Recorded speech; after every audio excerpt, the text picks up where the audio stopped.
하나님의 말씀 함께 보겠습니다. 요한계시록 13장 1절부터 4절 말씀입니다. 요한계시록 13장 1절부터 4절 말씀을 저와 여러분이 교독을 하도록 하겠습니다.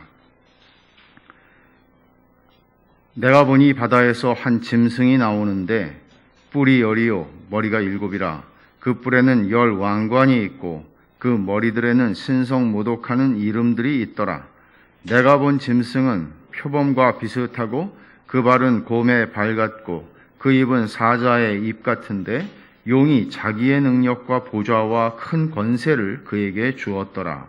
그의 머리 하나가 상하여 죽게 된 것 같더니 그 죽게 되었던 상처가 나음에 온 땅이 놀랍게 여겨 짐승을 따르고 용이 짐승에게 권세를 주므로 용에게 경배하며 짐승에게 경배하여 이르되 누가 이 짐승과 같으냐 누가 능히 이와 더불어 싸우리요 하더라. 아멘. 요한계시록 13장은 큰 용, 12장에서 나왔죠. 큰 용, 그 사탄의 조력자 또는 대리인 역할을 하는 두 짐승을 소개하고 있습니다. 전반부 1절부터 10절까지는 바다에서 한 짐승이 나오게 되는 것을 얘기하고 있고 11절부터 18절에 있는 내용은 땅에서 올라오는 짐승에 대한 이야기입니다. 용과 이 바다에서 나오는 짐승, 땅에서 올라오는 짐승, 용, 이 셋은 악의 삼위일체로 하나님의 삼위일체를 그대로 모방하고 있는 것을 보여줍니다. 그래서 용은 성부 하나님을 참칭하고 또 이제 오늘 우리가 보게 되는 바다에서 나오는 한 짐승, 그것은 그리스도를 참칭하고 또 10절, 11절에 나오는 땅에서 올라오는 짐승은 성령님을 참칭하는 것입니다. 모든 면에서 이들이 가지고 있는 또 이들의 정체, 이들의 행하는 일들, 이 모든 것은 다 가짜이고 다 속임수입니다. 그리고 모든 면에서 하나님이 행하는 일을 흉내냅니다. 그러니까 이것은 어떤 이야기인가 하면 우리가 예수를 믿는다고 할 때 열심히 믿는 것이 좋지만 분별을 한다는 것은 우리 신앙에 있어서 얼마나 절대적인 요소인가 하는 것을 얘기해 주는 것입니다. 분별하지 않는다면 어떻게 여러분들은 이 말씀이 바른 말씀인지 이 목사님이 바르게 하나님의 말씀을 전하는 것인지 여러분 어떻게 분별할 수 있겠습니까?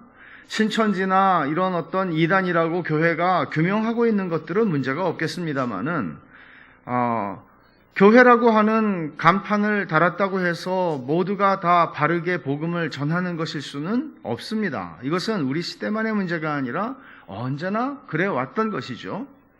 그러므로 우리가 말씀을 정확하게 바르게 이해한다는 것은 굉장히 중요하고 또 한 가지 요한일서에서 사도 요한이 말씀한 것처럼 성령의 기름 부음을 받은 사람들, 그들은 누구입니까? 특별히 목사로 안수받은 사람들을 얘기하는 것이 아니라 그들은 거듭난 하나님의 사람들을 얘기하는 것입니다. 그들을 하나님께서 진리 가운데에서 어긋나지 않도록 지키신다고 말씀하십니다. 하나님의 말씀을 사랑하지 않음에도 불구하고 하나님의 말씀에 아무 관심이 없고 주식 투자하는 것, 재테크에만 관심이 있다고 해서 그런 데에만 우리의 마음과 모든 정신을 쏟아버리면서도 하나님께서 나를 지켜주실 것이라고 생각하는 것은 오산입니다. 왜냐하면 하나님의 사람은, 거듭난 사람은 하나님을 사랑하고 하나님 말씀을 사랑하기 때문입니다. 오늘 우리가 이제 보게 되는 이 본문은 앞에서 우리가 살펴본 본문과 마찬가지로 먼 미래에 일어날 일을 우리가 이 본문에서 읽는 것이 아닙니다. 이것은 우리가 지금 살아가는 이 시대, 요한이 이 편지를, 이 계시록을 쓰고 있던 그 시대를 포함해서 1세기 말, 주님이 재림하실 때까지 이 모든 교회 시대 동안에 일어나게 될 일들을 말씀하는 것입니다. 특별히 우리의 눈으로 확인할 수 있는, 육안으로 확인할 수 있는 사건과 많은 일들이 일어납니다. 교회 역사 속에서 또 일반 역사 속에서 일어납니다. 그런데 오늘 본문과 같은 말씀은 우리의 육안으로 볼 수 있는 것들의 배후에 있는 영적 세계에서 일어나고 있는 영적인 실제들에 대해서 설명하고 있다는 것이 중요합니다. 그래서 우리가 요한계시록을 상고하면서 우리가 지금 살아가고 있는 이 시대를 읽을 수 있는 영적인 통찰을 가지는 거 굉장히 중요합니다. 이 말씀은 여러분 어떠세요? 지금 우리가 쉬운 두 번째로 요한계시록을 상고하고 있고 절반을 좀 더 왔죠? 그러니까 이제 한 절반 정도 더 하면 끝나게 될 텐데 이 요한계시록을 보면서 하나님께서 제가 그랬죠? 요한계시록은 우리를 위로하는 책이라고. 이것은 마지막 날에 무슨 일이 일어날지 시간표를 주는 게 아니라 우리를 위로하는 책이라고. 어떤 우리를? 예수 그리스도를 믿음으로 말미암아 고난을 피하지 않는, 예수 그리스도를 믿음으로 말미암아 불이익과 손해를 피하지 않는 사람들을, 그리스도인들을 향한 위로가 가득한 책이 요한계시록입니다. 뿐만 아니라 이 요한계시록은 우리가 지금 눈으로 보는 것, 그 뒤에 어떤 작용들이 있는지를 설명하는 말씀입니다. 지금처럼 우리가 성격이 모호하고 참 복잡한 시대를 삽니다. 도대체 너무나 많은 가짜 뉴스들이 이렇게 많았던 때가 있나요? 뭐 옛날에 일간지 신문이나 이렇게 읽어서 그저 알 수 있는 것들이고, 요즘처럼 하루 종일 그렇게 많은 뉴스에 우리가 진짜인지 가짜인지를 분별할 수 없을 만큼 이런 시대가 있었나요? 또 얼마나 많은 가짜 복음들이 넘쳐나는지 알 수가 없습니다. 이런 시대에 우리가 믿음으로 살아간다는 것은 단순히 열심으로 사는 것이 아니라 정말 분별을 하면서 진리를 잘 분별하고 주를 따라가는 것입니다. 그런 면에서 요한계시록은 정말 유익합니다. 오늘 13장에 보면 짐승이라는 용어뿐만 아니라 역시 많은 상징 언어들을 사용하고 있습니다. 이 상징들을 해석하는 방법은 우리가 지금까지도 그렇게 해왔지만 그냥 어떤 생각을 많이 해서 이건 이럴 것이다 가 아닙니다. 요한계시록을 푸는 열쇠는 다른 모든 성경과 마찬가지로 특별히 요한계시록은 구약에 있는 많은 것들을 가지고 오고 있습니다. 구약 성경이 요한계시록을 해석할 수 있는 너무나 중요한 열쇠입니다. 그렇기 때문에 오늘도 우리는 구약의 본문들을 좀 많이 살펴보게 될 텐데, 먼저 이 13장은 12장 17절 뒷부분에서 시작한다고 보시는 게 맞겠습니다. 용이 여자에게 분노하여 돌아가서 그 여자의 남은 자손 곧 하나님의 계명을 지키며 예수의 증거를 가진 자들과 더불어 싸우려고 바다 모래 위에 서 있더라. 용이 분노했습니다. 하는 것마다 다 실패했죠. 그래서 그는 분노해서 이제 여자를 강물로 다 휩쓸려가게 해버리려고, 역사 속에서 교회를 사라지게 해버리려고 했는데 실패합니다. 그리고는 이제 성도들을 공격하기 시작합니다. 하나님의 계명을 지키며 예수의 증거를 가진 자들과 싸우기 위해서 바다 모래 위에 서 있습니다. 이 18절, 이 17절이죠. 12장 17절 하반절의 확장이 13장이라고 생각하시면 됩니다. 바다 모래 위에 서서 이제 바다 쪽에서는 한 짐승을 불러오고 또 땅에서 한 짐승을 불러와서 악의 삼위일체를 만들어서 이제 누구를 공격합니까? 타겟은 예수 믿는 자들입니다. 예수 믿는 자들을 공격합니다. 여러분들께서 기억하고 계십니까? 12장으로 가서 보면 7절부터 12절, 12장 7절부터 12절 하늘의 전쟁의 이야기가 있죠? 그 말씀은 12장 5절의 확장이라고 제가 말씀드렸죠. 그리고 13절부터 12장 13절부터 17절은 12장 6절의 확장이라고 제가 말씀을 드렸는데, 이렇게 지금 구성이 어떻게 되나 하면 미리 쭉 얘기해 놓고 그 하나를 가지고 쭉 확대해서 보여주고, 또 5절을 7절부터 12절에서 확대해서 보여주고요. 6절, 12장의 6절을 또 13절부터 17절까지로 확장해서 보여줍니다. 그리고 12장 17절 하반절에 있는 말씀을 이제 13장으로 쭉 연장해서 보여주고 있는 것입니다. 우리가 바다에서 나온 짐승을 구체적으로 살펴보기 전에 먼저 그 두 짐승, 11절을 한번 보세요. 11절에 보면 13장 11절입니다. 내가 봄에 또 다른 짐승이 땅에서 올라오니 어린 양같이 두 뿔이 있고 용처럼 말을 하더라. 말하는 게 중요해요. 짐승들이 다 말을 합니다, 여기서. 근데 또 다른 짐승이 땅에서 올라와요. 1절에 보면은 바다에서 한 짐승이 올라왔죠. 그러니까 지금 두 짐승이 있어요. 13장에 두 짐승이 나오는데 이 두 짐승에 대한 구약의 본문은 욥기 40장, 41장 두 장입니다. 한번 보시겠습니까? 욥기를.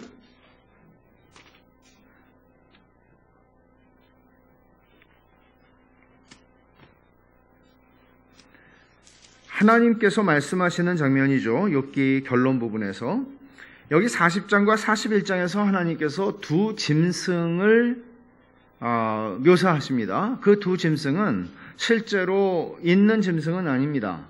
40장 15절부터 24절에 보면 여기서는 땅에서 올라오는 짐승을 묘사하는데 그 이름이 베헤못입니다. 40장 15절을 보세요.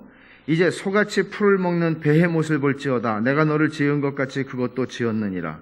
베헤못. 여기 각주가 있는데 뭐라고 되어 있냐면 하마로 볼 수도 있음. 왜 근데 하마로 번역을 하지 않는가 하면 정확히 하마는 아니기 때문입니다. 그래서 어떤 짐승입니다. 그 다음에 또 하나의 짐승이 나오는데 41장 1절로 가서 보면 내가 낚시로 리워야단을 끌어낼 수 있겠느냐, 노끈으로 그 혀를 맬 수 있겠느냐. 여기 리워야단에 대해서는 각주가 악어로 볼 수도 있음이라고 했지만 악어로 번역하지는 않습니다. 이 두 짐승, 베헤못이라고 일컬어지고 리워야단이라고 일컬어지는 두 짐승은 킴 리들바거라고 하는 학자는 이렇게 설명을 해요. 이 본문이 미래에 일어날 최후의 전투를 예고하면서 그 미래는 뭐죠? 욥기로부터 그 미래. 욥은 기원전 2000년쯤에 살았던 사람으로 알려져 있습니다.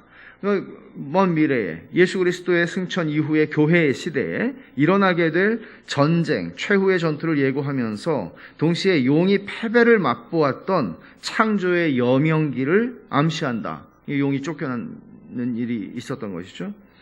그러니까 이 두 짐승은 유대 고대 작품들에도 상당히 많이 나오는데 하나님을 대적하는 사탄의 세력으로서 리워야단도 또 베헤못도, 그러니까 바다에서 나오든지 땅에서 나오든지 그것들은 하나님을 대적하는 사탄의 세력으로 마지막 날에 멸망할 악의 세력으로 등장을 하는 것입니다. 유대의 고대 작품들 속에서.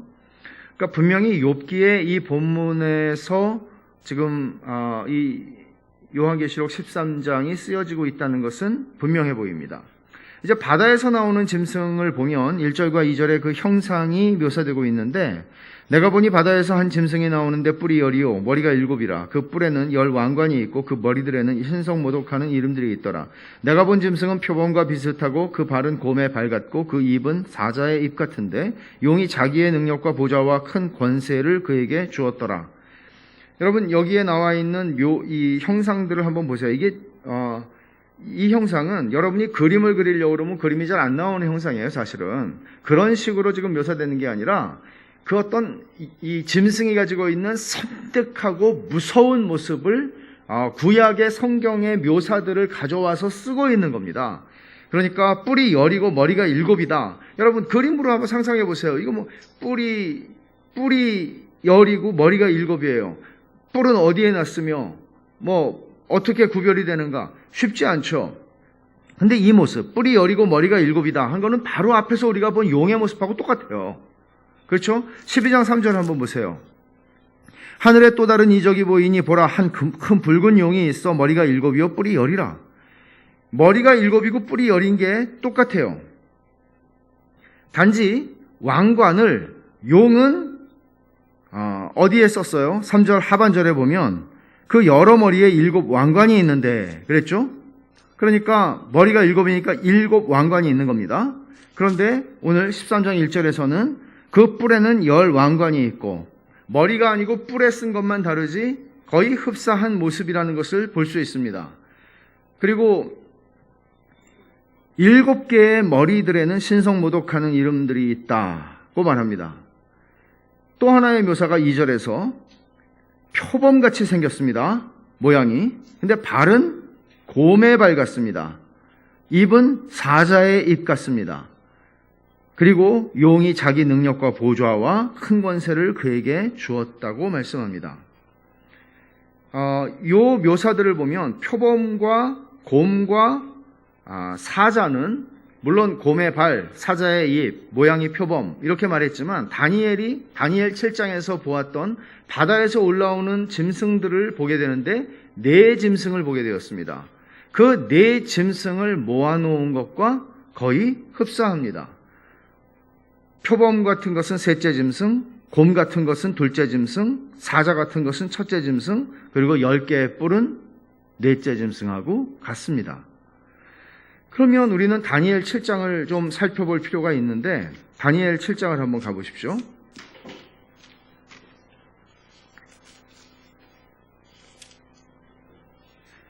이 짐승, 바다에서 올라온 짐승이 다니엘이 본 환상 가운데에서 바다에서 나온 짐승의 네 짐승을 봤는데 다니엘은 그 네 짐승의 특징들을 혼합해 놓은 거라고요.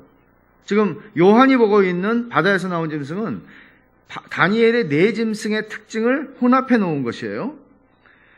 근데 다니엘 7장 17절과 23절을 보면 그 해석이 나와요. 그 짐승들에 대한. 다니엘 7장 17절을 먼저 보죠. 17절과 23절인데 17절에 그 네 큰 짐승은 세상에 일어날 네 왕이라 그렇게 말합니다. 그리고 23절에 모신자가 이처럼 이르되 넷째 짐승은 곧 땅의 넷째 나라인데 이는 다른 나라들과는 달라서 온 천하를 삼키고 밟아 부서뜨릴 것이며 넷째 짐승은 첫째, 둘째, 셋째와 달리 무엇이라고 형언할 수 없는 아주 무서운 모습이었다고 말을 했단 말이에요. 넷째 짐승은 세 나라와는 비교가 안 되는 강대한 나라다. 그런 얘기를 합니다. 여기 네 짐승이 네 왕이다라고 17절에 말씀을 했는데 네 왕이라고 하는 말은 23절에 있는 말씀하고 엮어서 같이 보면 실제로 히브리 말이 그렇죠. 왕이라는 거, 통치라는 거, 통치권이라는 거, 제국이라는 거 다 비슷하게 쓰여집니다. 용례가. 그러니까 지금 왕이거나 제국, 왕국을 얘기하는 것입니다. 그래서 이 해석은 정확하게 다니엘이 살던 시대로부터 바벨론 제국, 말하자면 당시 고대 근동, 그리고 심지어 이제 나중에 유럽까지 가게 되는 그 시대를 호령하던 제국들의 역사인데 처음에 바벨론, 그리고 바벨론이 망하고 페르시아가 서게 되고 페르시아 제국이 망하고 그리스 제국이 서게 되고 넷째 나라는 어디예요? 로마 제국이에요. 그러니까 로마 제국은 앞에 있었던 세 제국과는 비교할 수 없을 정도로 강대하고 그리고 기독교를 놀라울 정도로 탄압했던 제국입니다. 이 네 제국의 특징은 전부 다 하나님의 백성들, 이스라엘 사람들을 다스렸던, 식민 통치했던 나라들이라는 공통점을 가지고 있습니다. 근데 이 넷째 짐승이 특별한 힘을 가지고 있다는 것은 분명한데 그러면 로마 제국만을 얘기하는 것이냐? 사실은 두 가지 의미로 이해를 할 수 있어요. 첫째는 로마 제국이에요. 1차적으로. 그러나 로마 제국 넘어 초시간적인 존재로 역사 속에서 일어나는 모든 하나님과 하나님의 백성을 대적하는 나라들을 얘기하는 것입니다. 이런 기본적인 이해를 가지고 본문의 짐승을 해석할 때에 이런 다니엘의 해석에 근거해서 본문을 해석하게 되면 필립 휴즈라고 하는 분은 이런 얘기를 했어요. 이 짐승을 보니까 요한이 본 이 짐승을 보니까 다니엘이 본 네 짐승의 특징을 다 가지고 있는데 이 특성은 이 짐승의 섬뜩한 면모와 이 타락한 세상에서 계속 이어지는 제국들의 잔혹한 불경건의 총합이다. 그러니까 보세요. 잔혹하다는 것은 짐승 같다는 거죠. 그리고 불경건하다는 것은 하나님을 대적한다는 뜻이에요. 하나님 없이 생각하고 하나님 없이 행동한다는 뜻이에요. 그러니까 그런 모든 악함의 총체라는 거예요. 이게 넷째 짐승이 보여주고 있는 특징이었고, 그리고 심지어 첫째, 둘째, 셋째, 넷째 짐승을 다 합해 놓은 것과 같은 것을 요한이 지금 보고 있다는 얘기입니다. 이 바다에서 나온 짐승의 특징은 정치적인 힘이라는 거예요. 이게 둘째 짐승하고 구별되는 점이에요. 정치적인 힘이에요. 정치적인 힘을 가지고 박해를 하고 탄압을 한다는 것입니다. 이 짐승이 바다에서 나왔다고 얘기를 하죠. 여러분 11장 7절을 한번 돌아가 보십시오. 요한계시록 11장 7절에 11장은 두 증인에 대한 얘기가 나오고 교회가 이 세상을 향해서 그리스도를 증거하는 존재라는 것을 보여주는 장이었습니다. 11장 7절에 이렇게 말합니다. 그들이 그 증언을 마칠 때, 두 증인이 증언을 마칠 때 무적행으로부터 올라오는 짐승이 그들과 더불어 전쟁을 일으켜 그들을 이기고 그들을 죽인다. 여기서 무적행에서 올라온다 그랬죠. 짐승이. 그 짐승이 이 짐승이거든요. 근데 무적행에서 11장 7절에서 올라오고 여기서는 바다에서 올라온다고 얘기를 하고 있어요. 바다와 무적행은 같은 말로 쓰이고 있는 것입니다. 악의 출처라는 의미예요. 그러니까 깜깜한 심연, 아주 그냥 이를 데 없이 깊은 그 심연으로부터 올라오는 그것을 얘기하는 것인데, 그랜트 오즈번은 이렇게 설명해요. 무적행을 헤아릴 수 없이 깊은 바닷속을 가리키는 말로 이해해야 한다. 헤아릴 수 없이 깊은 바닷속. 그게 무적행. 그러니까 무적행과 바다는 같은 의미로 지금 쓰이고 있다는 것이죠. 그러면 여기서 짐승의 정체를 잠깐 정리하면 1차적으로 사도 요한이 이 요한계시록을 쓰고 있던 당시, 그리고 사도 요한 자신에게나 또 1세기 말에 이 요한계시록을 읽었던 소아시아의 교회의 성도들에게 이 짐승은 로마 제국을 의미하는 것이 분명했습니다. 그럴 것입니다. 로마 제국 말고 무엇이 있습니까? 그리고 로마 제국이 언제 멸망할 것 같이 보입니까? 그렇지 않습니다. 그러나 그 이후의 모든 세대와 지금 21세기를 사는 우리들에게는 이 짐승은 로마 제국을 넘어 초시간적으로 등장하는 정치적인 박해 세력, 국가를 정치적인 힘을 의미하는 것입니다. 먼저 로마 제국이라는 차원에서 본문을 살펴보면 1세기 소아시아에 살던 사람들, 터키죠. 터키의 서부 지방이에요. 소아시아에 살던 사람들은 지금 지중해를 끼고 있잖아요. 그러니까 로마 군대가 온다 할 때 소아시아 사람들한테는 그들은 바다에서 오는 세력이에요. 소아시아 사람들. 바다에서 뭐가 떠올라오고 있어요. 예를 들어 옛날에 임진왜란 당시나 이런 걸 생각해 보세요. 바다에서 뭐가 와요? 그것도 바다, 동해바다나 남해바다에서 뭐가 와요? 그럼 일본 말고 뭐가 있겠어요? 이런 식으로 지중해 살던 그 소아시아 살던 사람들은 로마는 뭔가 하면 바다에서 올라오는 세력이라고 이해를 했단 말이에요. 그런 의미에서는 오늘 본문이 굉장히 선명하게 로마를 가리킨다는 것을 보여주는 것이죠. 그리고 또 짐승이 가진 열뿔을 아까 다니엘 7장 24절 다시 한 번만 보시겠어요? 다니엘 7장이 오늘 여러 차례 좀 살펴봐야 되는 본문인데, 다니엘 7장 24절을 보면 그 열뿔은 넷째 짐승에게서 난 열뿔이에요. 이거는 그 열뿔은 그 나라에서 일어날 열왕이요 또 그 후에 또 하나가 일어나리니 그는 먼저 있던 자들과 다르고 또 새 왕을 복종시킬 것이며. 좀 복잡하죠? 근데 앞에 있는 부분만 보세요. 열뿔은 그 나라에서 일어날 열왕이라고 그랬어요. 그러니까 여기서 지금 이 짐승이 가지고 있는 열뿔도 넷째 짐승을 닮은 것인데 이것도 열왕을 이야기하는 것입니다. 나중에 17장으로 가서 제가 자세히 설명을 드릴게요. 근데 이 짐승이 가진 7머리와 열뿔에 대해서 그 학자들이 굉장히 골머리를 앓고, 이게 7째 왕은 누구냐, 어디서 시저부터 시작을 해야 되냐, 아구스토부터 시작해야 되냐, 굉장히 많은, 이 열왕이 누구를 가리키느냐에 대해서 굉장히 많이 고민을 하고 설명을 했지만, 사실 요한이 그런 의미로 이 말씀을 썼을 것 같지는 않습니다. 말하자면 이 열왕이 누구입니까? 수수께끼를 맞춰보십시오. 이런 식으로 쓰지 않았다는 얘기예요.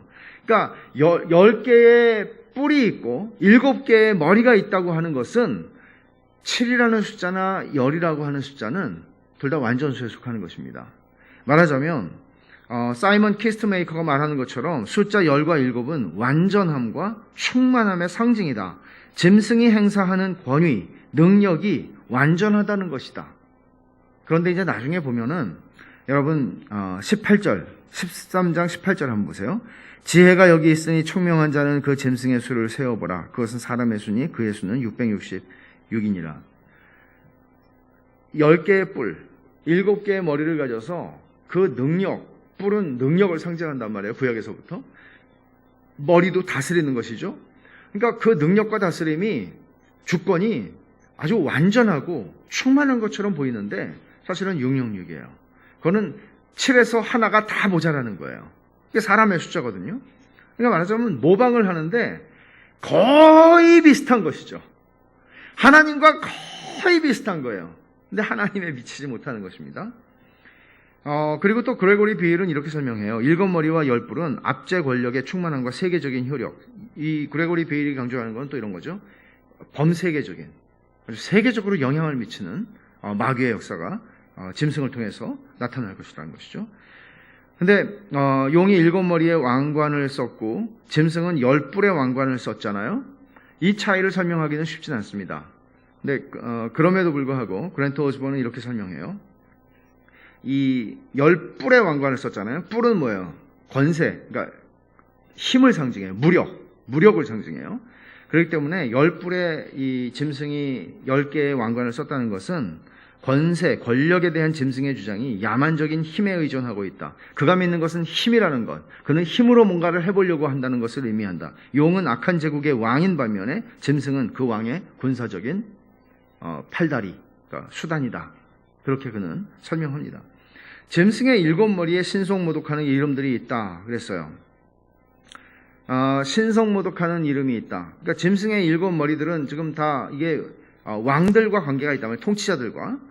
근데 여러분 1세기 말로 가면서 황제 숭배가 점점 더 광범위하게 강력하게 시행되게 되었고, 심지어는 1세기 말로 가니까 도미티안 황제 같은 경우에는 살아있는 황제에게까지 신의 칭호를 부여하는 일들이 일어났어요. 그러니까 그전에는 황제가 죽은 다음에 좀 신으로 추앙하는 제사를 지내는 그런 일들이 있었는데, 가령 주후 14년 그러니까 예수님이 계시던 때죠. 성육신 하신 예수님이 이 땅에 계시던 때인데 아우구스투스가 죽게 됩니다.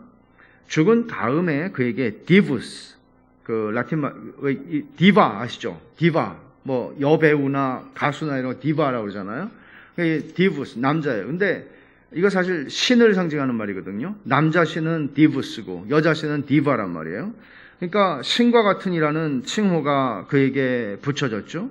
그리고 네로는 나중에 그 은화에다가 세상의 구주, 얼마나 놀라운 얘기예요. 세상의 구주라고 각인되기도 합니다. 그리고 요한계시록이 쓰이던 당시에 황제였던 도미티아누스는 살아있을 때 우리 주 하나님, 요한계시록에 많이 나오는 하나님에 대한 칭호예요. 우리 주 하나님, 도미누스 et 데우스 노스텔라고 하는 칭호를 받아서 그렇게 불렸습니다. 살아있는 신이라는 것이죠. 그리고 황제 숭배를 요구한 것입니다. 요한이 지금 이 말을 쓰고 있을 때 그 머리들에는 신성 모독하는 이름들이 있더라 그랬을 때 이거는 아마 요한은 그걸 분명히 생각했을 거예요. 이 왕들이 감히 신성 모독하는, 자기들이 신이라고 말하는, 죽었든 살았든 자기들을 신이라고 하는 이런 경지까지 이르는 것을 한탄하며 얘기했을 것입니다. 또 2절 하반절에 보면 용이 자기의 능력과 보좌와 큰 권세를 그에게 줬다, 그렇게 얘기를 합니다. 짐승이 용으로부터 전권을 받아요. 그래서 결국 이 전권을 가지고 뭘 하라는 거예요? 여자의 남은 자손을 치라는 거예요. 마치 예수님께서 성부 하나님으로부터 모든 권세를 받으신 것처럼 이 짐승은 용으로부터 모든 권세를 받습니다. 그리고 여자의 남은 자손을 대적하는 주된 세력으로 이제 역사하기 시작합니다. 오늘 우리가 이 본문의 짐승을 다니엘 7장에 근거해서 해석했습니다. 결국 큰 그림 속에서 이 본문을 이해해야 되는데 그것은 창세기 3장 15절입니다. 여자의 후손을 약속하셨어요, 하나님께서. 그리고 여자의 후손이 뱀의 머리를 깨뜨릴 것이라고 말씀하셨어요. 그리고 뱀은 여자의 후손의 발꿈치를 상하게 할 것이라고 말씀하셨어요. 결국 역사는 아담과 하와가 범죄한 이래로 이 세상의 구속 역사, 우리는 구속 역사라고 얘기하죠. 왜냐하면 하나님께서 여자의 후손을 통해서 자기 백성을 구원하시는 역사니까 그 구속의 긴 드라마 속에서 이 본문을 우리는 이해해야 하는 것입니다. 그는 용은 계속해서 자기의 부하들을, 짐승들을 일으켜서 하나님의 백성들을 칩니다. 우리는 지금 그런 영적 전쟁 가운데 있는 것이죠. 그러나 한 가지 놓치지 말아야 할 것은 이 맥락이죠. 이미 용은 갈보리 십자가에서 패배했습니다. 참패를 당했습니다. 머리가 깨어졌습니다. 그것을 3절에서 이렇게 말하죠. 그의 머리 하나가 상하여 죽게 된 것 같더니. 그리고 그는 하늘의 전쟁에서 또 미가엘에게 패해서 땅으로 내려왔습니다. 그는 이제 자기 때가 얼마 남지 않았다는 것을 너무나 분명히 알기 때문에 분노가 치밀었고, 그래서 하나님의 백성들을 공격하기 시작합니다. 윌리엄 바클리는 이렇게 말합니다. 요한에게 로마 제국은 매우 악마적이고 지독한 나라였기 때문에 로마 안에 이미 앞서가 낙한 제국들에 있던 모든 공포가 포함되어 있는 것으로 이해했다. 로마는 악의 총합이었다. 그러니까 요한이 이 짐승을 묘사할 때 로마를 생각하고 썼을 것은 분명하다는 얘기고, 그 로마처럼 악한 정권은, 여러분 우리 이 짧은 한국의 근현대사만 보더라도 얼마나 악한 시대들이 있었습니까? 최악의 시대라고 일컬어질 수 있는 시대들이 또 있었던 것은 사실입니다.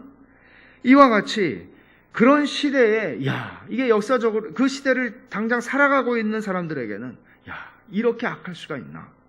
이게 요한이 로마 제국을 보면서 느꼈을 것이고, 그것을 이렇게 섬뜩한 짐승의 형상으로 지금 묘사하고 있는 것입니다. 그에게 이런 짐승에 대한 묘사는 그렇게 어렵지 않았을 것입니다. 그러나 이것은 1차적인 의미라는 것이죠. 본문의 짐승과 다니엘 7장의 짐승들의 차이는 이렇습니다. 다니엘서에서는 네 짐승이 연속으로 이어지는 제국들을 묘사하는 것이었다면, 본문에서는, 오늘 이 요한계시록 13장의 본문에서는 그것들이 하나의 존재로 묘사된다는 거예요. 그게 다 합쳐져 있는 거예요. 그래서 모든 짐승의 합성, 하나님과 하나님의 백성을 대적해온 인간 역사 속에서 하나님을 대적했던 모든 정치적인 세력들, 제국들, 통치자들을 다 총칭하는 것이 이 10뿔과 7머리를 가진 바다에서 나온 짐승의 정체라는 것입니다. 이건 1세기에 국한되지 않습니다. 지금도 일어나고 있고 또 일어날 수 있는 일입니다. 그러면 여기서 우리는 적그리스도라고 하는 성경의 용어를 좀 살펴볼 필요가 있겠습니다. 이런 질문이죠. 그러면 짐승이 적그리스도인가? 이 짐승이 적그리스도인가? 왜냐하면 적그리스도라는 말은 교회 역사 속에서 굉장히 많이 오해받아 왔던 말이고, 지금도 우리가 그런 말을 종종 쓰긴 하지만 이게 정확하게 성경이 뭘 말하는 것이지, 이런 면에서는 우리가 좀 정리할 필요가 있기 때문에 이 질문을 드리는 것이죠. 이 짐승이 적그리스도인가? 이 적그리스도라는 말이 성경에 그렇게 많이 나오지는 않아요. 그리고 신약 성경에 5번 나오는데 이 5번 중에 4번이 요한 1서에, 1번이 요한 2서에 나와요. 그러니까 요한계시록을 쓰고 있는 요한만이 이 적그리스도라는 말을 쓰고 있어요. 그럼 이런 질문을 할 수 있죠. 요한 1서와 2서에서 적그리스도라는 말을 썼던 요한이 요한계시록에서 짐승을 설명할 때 이놈이 바로 적그리스도야 라고 말하지는 않고 있다는 점은 좀 이상하죠. 그리고 이것은 그러면 이 짐승은 적그리스도라고 말할 수 없어 라고 하는 결론에 이르게 할 수도 있는 조건이 될 수 있습니다. 그러면 우리가 한번 살펴보죠. 요한 서신에서 5번 사용되는 적그리스도라는 말 중에서 적그리스도라는 말이 2번 나오는 구절이 있어요. 요한 1서 2장 18절이에요. 요한 1서 2장 18절.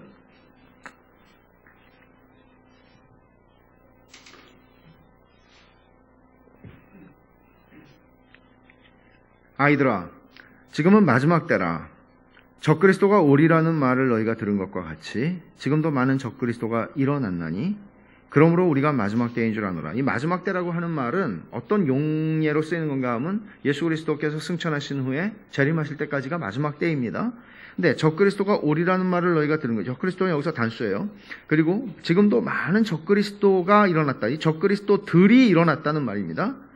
그래서 우리는 적그리스도가 나타나는 것은 마지막 때인 줄 알기 때문에 지금이 마지막 때이다. 지금도 많은 적그리스도들이 활동하고 있다. 그렇게 얘기합니다. 하나가 아니라 다수라는 것이고, 그러나 마지막에 등장하게 될 적그리스도를 부인하지 않습니다. 그러니까 마지막에 등장하게 될 적그리스도에 대한 그 선구자들, 그런 적그리스도들이 지금 활동하고 있다. 그렇게 얘기를 하는데, 요한이 설명하고 있는 적그리스도의 특징은 한마디로 말하면 이 5개의 용례를 묶어서 한마디로 말하면 거짓말로 미혹해서 예수님이 그리스도이심을 부인하게 함으로써 예수님을 경배하지 못하게 하는 것입니다. 예수님이 그리스도가 아니면 예수님은 경배의 대상이 되실 수 없는 것이죠.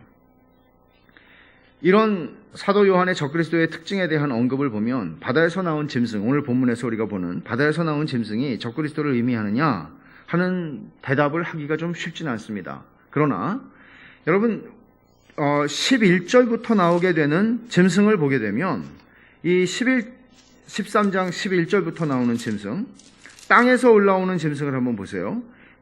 그 짐승의 행위의 본질은 어디에 있나 하면, 자, 12절에 보면 그가 먼저 나온 짐승은 바다에서 올라온 짐승입니다. 모든 권세를 그 앞에서 행하고 땅과 땅에 사는 자들을 처음 짐승에게 경배하게 하니, 보세요. 땅과 땅에 사는 자들, 그 불신자들이에요. 불신자들로 하여금 처음 짐승을 경배하게 하는 게 둘째 짐승의 목적이에요. 근데 어떻게 하나 하면 14절에 보면 짐승 앞에서 받은 바 이적을 행함으로 땅에 거하는 자들을 미혹하며 땅에 거하는 자들에게 이르기를 칼에 상하였다가 살아난 짐승을 위해 우상을 만들라. 그러니까 미혹하고 거짓을 행해서 그 첫째 짐승을 경배하게 하는 게 둘째 짐승의 역할이라고요. 그러면 둘째 짐승의 경우에는 사도 요한이 말했던 것과 정확하게 일치하는 바 그는 적그리스도라고 말할 수 있습니다. 그러나 여기 이 맥락이 요한계시록 13장의 맥락이 첫째 짐승이나 둘째 짐승이나 모두가 다 용으로부터 나오는 같은 바다이든 땅이든 그것은 사실은 그들은 무적행에서 나오는 짐승들이고 사탄과 관련이 있는 것들입니다. 사탄의 조력자입니다. 그런 의미에서 두 짐승은 성경이 말하는 적그리스도와 결코 무관할 수 없습니다. 우리가 13장의 두 짐승을 적그리스도다라고 이해할 때 적그리스도가 하는 일은 두 가지라고 할 수 있어요. 첫째는 뭔가 하면 교회 바깥에서 예수 믿는 사람들을 박해하고 핍박하고 정치적인 권력과 세력을 가지고 압제하는 세력입니다. 또 하나는 교회 안에서 활동을 하면서 교회 안에서 거짓된 가르침과 이단 사이비와 같은 가르침들을 통해서 예수를 믿는 사람들을 미혹해서 결국은 하나님을 경배하지 않고 짐승을 경배하게 하는, 여러분 정말 조심스럽게 제가 말씀을 드리지만 번영신학이라고 하는, 예수 믿고 부자가 되고 복받고 예수 믿고 자식 잘 되고 이런 것들은 말이죠, 사실은 짐승을 경배하게 하는 신학입니다. 너무너무 섬뜩하고 무시무시한 일이에요.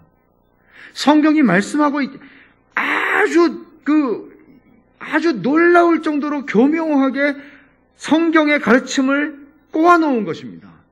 얼마나 무서운 것인지 알 수가 없어요. 이런 일들이 여러분 단지 이단에서만 일어난다고 생각하십니까? 절대로 그렇지 않습니다. 오늘 요한계시록의 이 모든 본문들뿐만 아니라 성경이 말씀하는 걸 보십시오. 18절, 오늘 13장 18절을 미리 한번 보죠. 10절을 미리 한번 보죠. 10절. 사로잡힐 자는 사로잡혀갈 것이요 칼에 죽을 자는 마땅히 칼에 죽을 것이니 성도들의 인내와 믿음이 여기 있느니라. 예수를 믿는 것 때문에 사로잡히기도 하고 예수를 믿는 것 때문에 칼에 죽기도 합니다. 이것이 1세기 말의 현실이었습니다. 그러나 성도들의 인내와 믿음이 여기 있다고 얘기를 합니다. 이런 말씀들을 우리가 정직하게 읽을 필요가 있는 것이고, 또 정직하게 읽는다는 것이 우리로 하여금 두려움에 사로잡히게 하는 것은 절대 아닙니다. 위로하고자 하는 것입니다. 참된 위로가 이 말씀 안에 있는 것입니다. 그저 이 땅에 살면서 복받는 것, 이 땅이 이 영원을 대치한다고 하는 가르침의 이 전제, 이것은 심각할 정도로 예수 그리스도의 복음을 왜곡하는 것입니다. 이 땅이 영원을 대체할 수 있다고 하는 생각, 심각한 것입니다. 적그리스도와 관련해서, 그러니까 이제 적그리스도가 두 가지 일하는 것이죠. 밖에서 압제하고 박해하는 것, 안에서 거짓말로 사람들을 미혹하는 것, 거짓 교사, 거짓 선지자의 존재들입니다. 그런데 적그리스도와 관련해서 또 하나의 문제는 적그리스도가 개인의 인격을 가리키는지 아니면 악한 영이나 기관 혹은 나라를 가리키는가 하는 문제입니다. 이것도 굉장히 많은 논란이 있었던 문제죠. 이 두 가지는 사실 선택할 수 있는 문제가 아니고 두 가지가 양립할 수 있는 것입니다. 한 개인일 수도 있으며 한 개인을 통해서 다스려지는 어떤 체제 혹은 국가 혹은 어떤 집단적 영적인 힘일 수 있는 것입니다. 적그리스도는 1세기 이후로 거짓 가르침 그리고 박해를 선동하는 집단적인 영으로 거짓 교사들을 통해서 또는 제국들을 통해서 정체를 드러내왔습니다. 그러니까 마지막 때가 임하기 전에 미래에 하나님의 백성을 반대하는 지도자 한 사람이 나올 것을 배제하지도 않습니다. 그러니까 많은 적그리스도들이 이미 일어났어요. 그리고 적그리스도가 올 것이에요. 그들의 특징은 용을 경배하게 하는 것, 짐승을 경배하게 하는 것. 그러기 위해서 거짓말을 하는 것입니다. 근데 거짓말이 여러분 아시겠지만 사기꾼이 하는 거짓말은 진짜같이 믿어요. 근데 진짜는 잘 안 믿어요. 이게 정말 놀라운 일 아닙니까? 진짜를 말하면 잘 안 믿는데 이상하게 사기꾼이 하는 말은 진짜 그럴듯해 보여요. 놀라운 얘기죠. 얼마나 우리가 분별을 하고 정신을 차리고 예수를 믿어야 하는가를 보여주는 말입니다. 본문이 보여주는 이 가짜의 모습들, 제가 몇 가지를 좀 여러분들에게 좀 설명을 드릴게요. 제일 먼저는 하나님의 삼위일체를 모방해서 악의 삼위일체를 만든다는 것이죠. 그리고 이제 하나하나 보겠습니다. 첫째는 짐승이 10뿔과 7머리를 가졌다 그랬어요. 그게 용의 형상하고 똑같죠? 12장 3절에 용도 그렇잖아요. 예수님께서 성부 하나님의 형상을 그대로 가지고 계시다는 것, 그것 똑같은 얘기입니다. 그리고 마치 이 바다에서 나온 짐승은 용의 아들과 같은 역할을 하는 것입니다. 그 아버지의 그 아들이죠. 같은 형상입니다. 둘째로 짐승이 10뿔을 가지고 있다 하는 건 그리스도께서 5장 6절에 보세요. 한번 5장 6절 얼른 그냥 찾아보는 게 낫겠어요. 이게 5장 6절을 보시면 내가 또 보니 보좌와 네 생물과 장로들 사이에 한 어린 양이 서 있는데, 이게 아주 유명한 말씀이잖아요. 어린 양이 서 있는데 보니까 일찍 죽임을 당한 것 같은 어린 양인데 7뿔과 7눈이 있으니 이 눈은 온 땅에 보내심을 받은 하나님의 7영이에요. 근데 그분이 유다 지파의 사자, 5절에 사자였어요. 보세요. 7뿔이 있다고 그랬죠? 어린 양에게. 이것은 그리스도의 왕권, 주권을 상징하는 것입니다. 권세를 상징하는 것입니다. 여기서 짐승의 10뿔도 그리스도가 가지고 있는 뿔에 대한 모방일 뿐입니다. 또 세 번째로 짐승이 10뿔에 왕관 10개를 썼다 그랬어요. 이것은 만왕의 왕이신 그리고 많은 왕관을 쓰신 그리스도의 주권적인 권세에 대한 모방입니다. 19장 12절에 보면 이렇게 말씀합니다. 예수님에 대해서 그 눈은 불꽃 같고 그 머리에는 많은 관들이 있고, 이 왕관 같은 말을 쓰고 있는 거예요. 같은 왕관이에요. 그 다음에 네 번째로 짐승은 용에게서 능력과 보좌와 큰 권세를 받았다. 2절 하반절에 그랬죠. 그리스도께서도 능력과 보좌와 권세를 성부 하나님으로부터 받으셨다는 것을 3장, 5장, 12장에서 설명합니다. 또 다섯 번째 3절에 보면 짐승 그의 머리 하나가 상하여 죽게 된 것 같더니 그 죽게 되었던 상처가 나음에 온 땅이 놀랍게 여겨 짐승을 따르고, 이거는 예수님의 십자가의 죽으심과 부활을 그대로 패러디한 것입니다. 그 단어들이 다 의도적으로 그렇게 쓰여지고 있어요. 그리고 여섯 번째 4절에서 보면 용이 짐승에게 권세를 주므로 용에게 경배하며 짐승에게 경배하여 이르되 그랬어요. 용과 짐승이 경배를 받는 대상이 됩니다. 이거는 성부 하나님과 보좌에 앉으신 분과 어린 양이 사람들의 경배를 받으시는 것과 동일한 형식이고 모방입니다. 심지어 4절 하반절에 이렇게 경배를 받죠.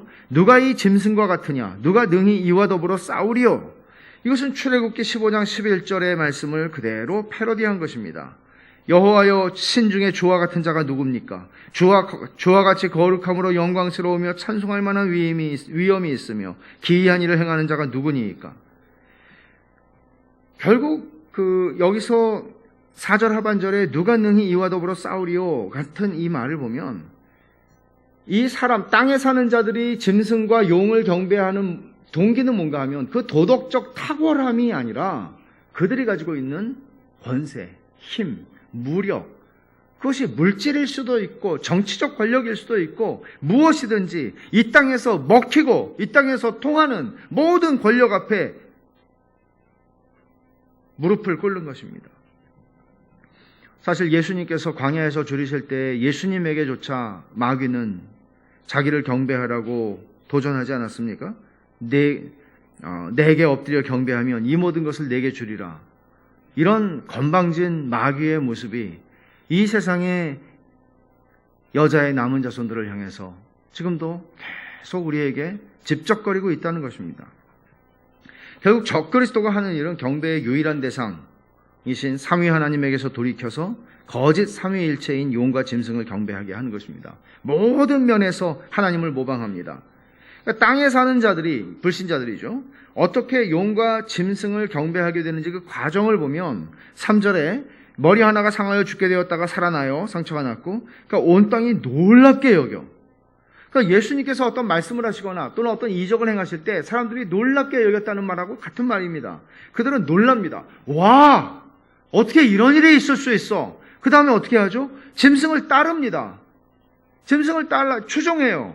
와, 여러분 정말 이런 일들이 너무 많습니다. 저 워싱턴 DC 근처에 살 때에도 뭐 플로리다에서 무슨 그 이 사람 이름도 까먹었는데 무슨 뭐 전과 뭐 아동 성범죄 뭐 별 이런 성범죄가 몇 개씩 있는 이런 온몸에 문신적인 그런 이상한 사람 하나 있었어요. 병을 낫게 한다는 거예요. 버스 대절해서 가요. 또 비행기 타고 가요. 그렇게 난리들을 쳤어요. 미국 사람들은 물론이거니와 미국에 사는 한인들도 말이죠. 예수를 믿는다는 사람들이 말이죠. 놀랍니다. 그리고 추종합니다. 그리고는 어떻게 하는지, 그 사람은 또, 그러고는 스태프하고 또 성범죄를 저지르고 감옥에 갔는데, 여기, 그 다음에 뭐가 나와요? 4절에. 용이 짐승에게 권세를 주므로 용에게 경배하며 짐승에게 경배하여. 그 다음에는 예배의 대상을 바꾸는 거예요. 그들은 겉으로 나타나는 것들이 그렇지 않을 수 있어요. 그러나 결국 그들이 섬기는 것은 돈이고 권력이고 성공이고 성취이고 이 세상에서 이것들을 성취한, 경배하는 거예요. 권력이죠. 오늘 말씀을 맺겠습니다. 본문을 통해서 1세기를 사는 성도들에게 하나님이 주신 교훈이 뭘까요? 이 요한계시록을 처음 읽었던 독자들인 1세기 말의 성도들에게 하나님은 이 말씀을 통해서 무엇을 말씀하신 것일까요? 적어도 이것은 분명합니다. 왜 로마 제국이 바울이 로마서 13장 1절에서 말할 때에는 하나님에게서 나오지 않은 권세가 없다. 그리고 하나님의 사역자들이니라라고 말했던 로마 제국, 그 당시 바울이 있을 때만 하더라도 네로 황제의 재임 초기였습니다. 그런 이 나라가 한 3, 4년경이죠. 그런데 한 50년이 흘렀어요. 50년이 아니고 한 40년 정도가 흘렀어요. 그리고 요한계시록을 지금 요한이 쓰고 있어요. 그런데 어떻게 하나님의 사역자라고 일컬어지던 로마 제국의 권세가 이렇게 짐승의 세력으로 변할 수 있는가? 변한 것인가? 본래 그런 것인가? 뭐 여러 가지 해석들이 있을 수 있죠. 그러나 여기에서 도대체 이 시대를 살아가던, 그 시대를 살아가던 그리스도인들에게는 야, 정말 험한 시대가 왔구나. 도대체 왜 이렇게 된 거야? 우리가 뭘 잘못했길래? 그런 생각들을 하고 있을 수 있는데 여기에 대해서 대답을 주는 거죠. 그건 뭔가 하면 용이 짐승을 통해서 그 일을 일으켰기 때문이라는 것입니다. 그 배후가 있다는 것입니다. 로마 제국의 왕들이 바뀌어서 나쁜 왕이 지금 있기 때문이 아니라, 여러분, 네로보다 나쁜 왕이 세상에 어디 있겠습니까? 지금 나쁜 왕이 있기 때문이 아니라 용이 지금 그 일을 하고 있다는 것이죠. 본문은 국가가 용의 권세를 힘있게 될 때, 국가라고 하는 어느 나라든지 마찬가지예요. 그것이 어느 나라든지 국가가 용의 권세를 힘입게 될 때 국가 자체와 통치자들을 신격화하는 일이 일어난다는 것입니다. 21세기를 사는 우리에게도 이것은 중요합니다. 옛날 얘기가 아니라는 얘기죠. 캐럴드라고 하는 분은 이 위험성을 경고를 하는데 이렇게 경고해요. 모든 정치 권력은 하나님의 선물이지만 직접 종교 의식을 통해서든지 혹은 간접적으로 오직 한 번 하나님께만 드려야 하는 온전한 충성과 순종을 요구하는 것을 통해서든지 직접적이든 간접적이든 사람들이 국가를 신격화하게 되면 국가는 더 이상 인간적이지 않고 짐승이 되고 만다. 역사에 예가 너무 많죠. 카이사르는 주다. 이거는 1세기 로마에서 일어난 일이죠. 그러나 이와 비슷한 일들은 역사 속에서 많이 일어났습니다. 나치 시대의 독일에서 어린아이들이 그 유튜브에도 그런 게 있을 겁니다, 아마. 나치 시대의 그 어린아이들에게 가르쳐서 부르게 한 노래 가운데 이런 노래가 있습니다. 가사가 아돌프 히틀러는 우리의 구세주, 우리의 영웅이다. 섬뜩하죠. 여러분, 그래서 아돌프 히틀러가 만들어낸 것이 뭐예요? 짐승 같은 정권이었습니다. 사람을 죽이는 짐승 같은 정권이었습니다. 짐승이 경배를 받고 용이 경배를 받는 것입니다. 많은 독일 교회들이 당시에 이런 히틀러를 용인했다는 것은 놀라움을 넘어서 두려움까지 줍니다. 교회가 이럴 수 있습니다. 일본 제국주의는 신사참배라는 이름으로 신격화된 국가 숭배를 요구했습니다. 강요했습니다. 북한 정권에서는 지난 70년간 일어나고 있는 일입니다. 중국 시진핑 정권이 점점 교회를 강력하게 흔들어가고 있는데 이것도 국가 권력이 짐승으로 변하는 현상을 보여줍니다. 여러분, 시진핑을 욕했다고 18년형을 받고 감옥에 간 CEO가 있다는 이게 옛날 모택동 시절도 아니고 지금 개방된 중국에서 일어나고 있는 현실입니다. 많은 그리스도인들과 목사들이 투옥되고 있습니다. 짐승으로 변하는 모습이죠. 이런 짐승의 세력은 역사 속에서 치명상을 입어서 사라진 듯 하다가도 그런 공산정권들, 볼셰비크 정권이나 사라진 것 같은데 또 살아나요. 죽은 것 같은데 또 살아나요. 계속 살아나요. 언제까지? 주님 마지막 전쟁을 할 때까지. 오늘 이 말씀은 우리들의 얘기예요. 사탄의 권세를 입어서 정부나 국가가 하나님의 권세와 주권을 주장하는 자리까지 이르지는 않았지만 우리나라에서 이런 짐승의 참칭, 세속 권력의 신격화가 일어날 수 있다는 사실을 우리는 경계해야 돼요. 권력의 신격화는 언제나 거짓된 신화 위에서 존재할 수 있는데 그 거짓된 신화라는 것은 하나님과 그의 그리스도의 나라가 된다. 하나님과 그 그리스도의 나라 앞에 모든 세력과 모든 나라는 다 복종하게 될 것이다. 무너지게 될 것이다. 이것이 성경의 가르침이라면 거짓 신화라고 하는 것은 이런 겁니다. 이 나라의 부와 권세는 영원할 것이다 하는 신화입니다. 로마 시대도 그랬고 미국도 그런 식으로 생각하는 사람들이 여전히 있습니다. 대통령이 되려는 사람들마다 미국의 부흥을 얘기합니다. 그러나 그것은 신화입니다. 거짓된 신화입니다. 권력의 신격화는 이런 신화 위에서 정치를 우상화하는 현상으로 나타나게 됩니다. 유튜브에 보면 지금도 목사라고 하는 사람들이 이런 정치와 정치 이념을 우상화하는, 마치 하나의 정치와 정치 이념 혹은 정치 지도자를 마치 구세주처럼 메시아처럼 노골적으로 명시하지는 않을지라도 그런 식의 메시지들을 전하는 사람들이 적지 않은 것 같습니다. 아주 진지하고 천박하게 말하지도 않습니다, 보면. 그러나 이것은 심각한 현상이죠. 정치와 정치 이념을 우상화하도록 무지한 자들을 호도하는, 이것은 결국은 짐승을 섬기게 하는 일이 되는 것입니다. 우리가 경배할 대상은 하나님과 예수 그리스도밖에 없습니다. 세상 권력도, 재물의 능력도, 정치가 약속하는 유토피아도, 어떤 정치 지도자도 우리가 경배하거나 추종해야 할 세력은 아닙니다. 대상도 아닙니다. 우리의 이상도 이 땅에 있지 않습니다. 하나님께 속한 모든 것을 모방하는 사탄의 역사와 짐승의 행사가 얼마나 교묘한지, 이게 하나님 말씀인가? 정말 성경이 이렇게 말씀하고 있는가? 분간하기가 쉽지 않을 만큼 교묘합니다.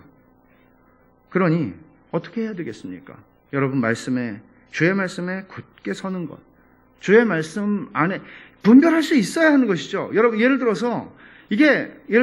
뭔가를 보고 목사님에게 좀 물어봐야 되겠다. 물어보십시오. 그러나 그걸 떠나서 이게 진짜구나 가짜구나 이거 아니구나 이런 정도를 분별할 수 있어야 하는 것입니다. 그러기 위해서 여러분들이 하나님의 말씀 안에, 그 말씀이 여러분 안에 충만히 거해야 합니다. 그 말씀을 깨달아야 합니다. 그저 교회에서 10년, 20년, 30년의 시간을 보내는 것이 아니라 하나님의 말씀이 무엇을 말씀하고 있는지를 여러분들이 이 말씀을 생명같이 여기고 이 말씀을 힘써 읽고 묵상하고 연구해야 한다는 얘기입니다. 그리고 진리의 영이신 성령께서 그런 우리들을 친히 의의 길로, 주만을 섬기는 길로 인도하십니다. 이런 은혜를 놓치지 않고 살아가야 합니다. 기도하겠습니다. 하나님 아버지, 감사합니다. 오늘도 주의 주신 말씀 아래서 저희들이 참 복잡한 시대를 살아가면서 어떻게 용이 짐승을 통해서 저희들을 혼동스럽게 하고 분별할 수 없게 하고 미혹하는지를 깨닫고 저희들이 주의 말씀, 진리의 말씀에 굳게 설 수 있도록 그저 성경이 우리의 집안 구석에 박혀 있거나 차 한 구석에 박혀 있는 것이 아니라 그 성경이 우리의 생명의 말씀이 되고 날마다 그 말씀을 따라 살아가고 그 말씀을 묵상하고 그 말씀을 깨닫는 그리고 순종하는 그리고 주께서 저희들을 진리의 길로 그렇게 인도하시는 것을 친히 경험하는 저희들의 삶이 될 수 있도록 하나님 인도해 주시옵소서. 예수님의 이름으로 기도하옵나이다. 아멘.